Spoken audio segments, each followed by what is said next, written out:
হয়েই গেছিলো। তো আমি তারপরে সবজিটাও কেটে নিয়েছিলাম, আলু পোস্তর জন্য আলু কেটে নিয়েছি। আর ডালটা করব আমি আদা মৌরি ফোড়ন দিয়ে।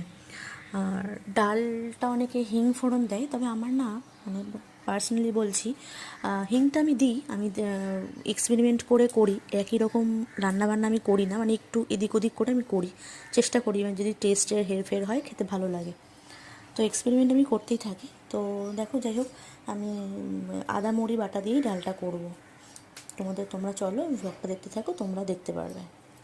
তো পোস্তটা মিক্সিতে বেটে নিচ্ছি। অনেকেই বলে যে মিক্সিতে পোস্ত বাটা নাকি হয় না, তো জানি না তারা কি বলে, আমার তো খুব ভালোই লাগে।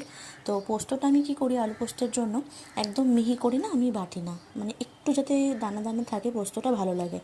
একদম মিহি করে বাটলে না মনে হয় যেন আলুর তরকারি একটু মুখে যদি পড়ে পোস্তগুলো, বেশ ভালো লাগে।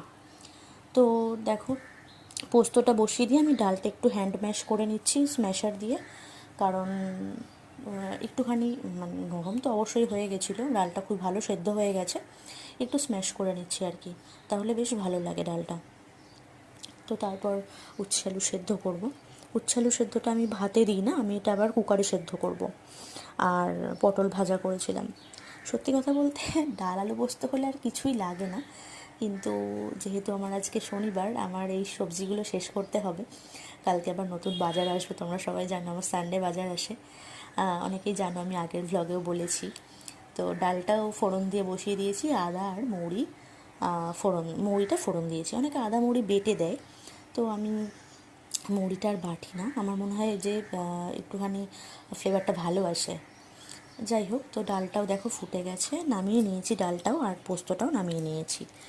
তো তারপর ওইগুলো আর ক্যাপচার করা হয়নি তোমাদের সাথে, ওই আলু উচ্ছে ভাতেটা আর পটল ভাজাটা, ওটাও শেয়ার করতে পারিনি। তো ও বেরিয়ে গেছে অফিস, সোনামাকেও স্নান করিয়ে ঘুম পাড়িয়ে দিয়েছি, আর আমি এদিকে টুকটাক কাজ করছিলাম, সোনামার বোতলগুলো ধুয়ে স্টেরিলাইজ করতে দিলাম। আর মাঝে মাঝে না শুধু জল খাচ্ছি। ও সকালে ব্রেকফাস্টে আমি আজকে ছাতু খেয়ে নিয়েছি, এখন আর মানে কিছু ভারী খাবার খেতে ইচ্ছা করছে না, এই গরমের মধ্যে না একদমই ভালো লাগছে না।